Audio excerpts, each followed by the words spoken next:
Olá, palestrinos e palestrinas! Este é o canal É Tudo Palmeiras e esse é o nosso primeiro vídeo. Sejam todos muito bem-vindos e já deixando o like e principalmente se inscrevendo no canal para dar aquela fortalecida e continuarmos trazendo conteúdo sobre o maior campeão do Brasil. No nosso primeiro vídeo, vamos falar um pouco sobre a história do nosso clube. E ela começa no dia 26 de agosto de 1914, quando imigrantes italianos se reuniram na cidade de São Paulo e fundaram o Palestra Itália. A primeira partida foi disputada em 20 de janeiro de 1915 contra o Savoia, do atual município de Votorantim, onde à época era distrito de Sorocaba. O placar foi Palestra Itália 2, Savoia 0, com gols de Bianco e Allegretti. Depois de colecionar uma série de títulos nas décadas de 20 e 30 do século XX, o Palestra conquistou um número relevante de torcedores e se tornou um dos clubes mais populares de São Paulo.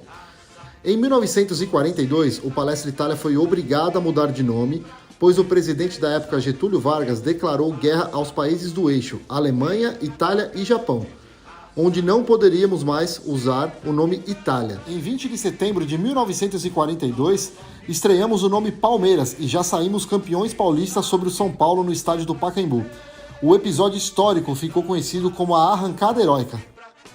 Nas décadas seguintes, com jogadores históricos como Oberdan Catani, Jair Rosa Pinto, entre outros, o Palmeiras ampliou seu acervo de títulos e se consolidou como uma das equipes mais importantes do Brasil. Na virada da primeira metade do século, o Alviverde conquistou um dos seus títulos mais importantes de sua história. Diante de mais de 100 mil torcedores no estádio do Maracanã, o Palmeiras venceu a Juventus da Itália e conquistou a Copa Rio de 1951, primeiro torneio mundial de clubes organizado pela FIFA. Entre 1958 e 1970, nos anos de ouro do nosso futebol brasileiro, o Palmeiras era um dos poucos times que conseguiam ser páreo ao Santos de Pelé, considerado um dos maiores times de todos os tempos.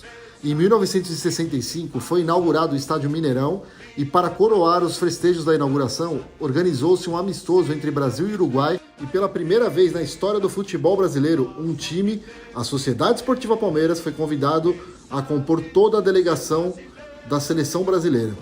A partida realizada no dia 7 de setembro, data da independência brasileira, terminou 3-0 para o Brasil. Durante essas décadas de ouro do nosso futebol, por conta do futebol de técnica apurada e toque refinado, o Palmeiras foi comparado durante anos a uma academia de futebol, que tiveram duas fases distintas e consecutivas, e contou com jogadores como Ademir da Guia, Luiz Pereira, Leivinha, Dudu e César, entre outros. Após esse grande período vitorioso, o Palmeiras passou por um longo período de jejum de títulos, que durou entre 1973 e 1993. O sofrimento alviverde terminou após uma parceria inédita de gestão com a empresa italiana Parmalat. O acordo possibilitou a contratação de grandes jogadores, técnicos competentes que trouxe o Verdão de volta às conquistas. Sob o comando de Vanderlei Luxemburgo e com jogadores como Evair, Edmundo, César Sampaio, Mazinho, Zinho, entre outros, o Palmeiras goleou seu maior rival, o Corinthians, por 4-0 e se sagrou campeão paulista de 1993, encerrando aquele incômodo tabu. Essa base de jogadores e mais alguns outros que se juntaram ao elenco conquistaram ainda o torneio Rio-São Paulo, o bicampeonato brasileiro 93-94, o bipaulista do mesmo ano e, em 96, mais um título paulista com um time que marcou mais de 100 gols no estadual. Na segunda metade da parceria com a Parmalat, sob o comando já do treinador Felipão, Luiz Felipe Scolari, o Palmeiras chegou a 3 conquistas inéditas, da Copa do Brasil e Mercosul em 1998 e a tão sonhada Libertadores da América em 1999.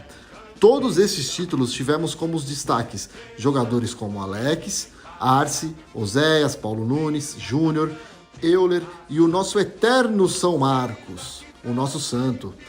Logo após este novo período de conquistas e já sem a parceria com a Parmalat, a torcida alviverde conviveu com a enorme tristeza de um rebaixamento no Campeonato Brasileiro de 2002.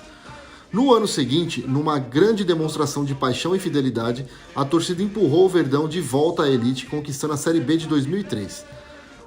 A primeira década do século XXI foi um período de tentativas de reestruturação do clube, que voltaria a vencer o Campeonato Paulista somente em 2008, quando, comandado pelo Mago Valdívia, fez uma grande campanha no torneio.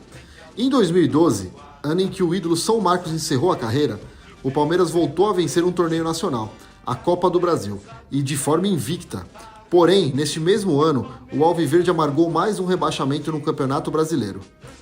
No ano seguinte, já sob o comando do presidente Paulo Nobre, que trouxe a parceria com a Crefisa, o Palmeiras subiu novamente à primeira divisão com 6 rodadas de antecedência.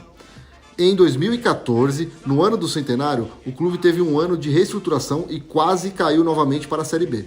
Mas tivemos um fato que marcou a reviravolta: a inauguração do Allianz Parque.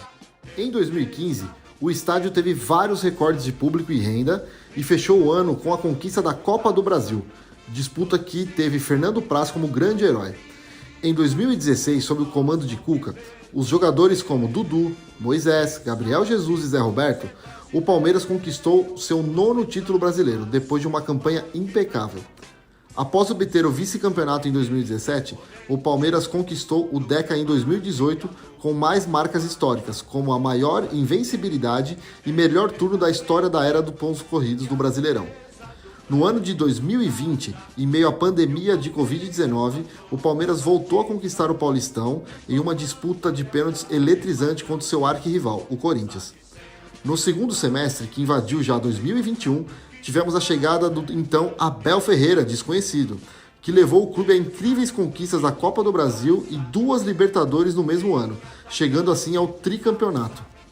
Em 2022, com jogadores que estão na história do clube como o Everton, Gustavo Gomes, Zé Rafael, Rafael Veiga, Gustavo Scarpa, Rony e as quilhas da academia Danilo, Gabriel Menino, Veron, entre outros. Menos de um mês de perder a decisão da Copa do Mundo FIFA 21 para o Chelsea, o Alviverde conquistou a inédita Recopa Sul-Americana ao vencer o Atlético Paranaense na decisão. Pouco depois, o Palmeiras conquistou o Campeonato Paulista com uma vitória de 4-0 sobre o São Paulo, depois de ter perdido o primeiro jogo por 3-1 na casa do rival. Ainda em 2022, o Palmeiras conquistou seu 11º Campeonato Brasileiro, ampliando a hegemonia como o maior campeão nacional. Agora, 2023, o Palmeiras conquistou mais um título nacional, a Supercopa do Brasil, ao vencer o Flamengo por 4-3 em Brasília. Com a melhor base do Brasil atualmente, e uma das, se não a melhor estrutura do país, cabe nós, torcedores, empurrar nosso Verdão a mais e mais conquistas. Curtiu o vídeo? Deixa o like, compartilhe, se inscreva no canal, que a gente está só começando. Avante palestra! Nos vemos em breve!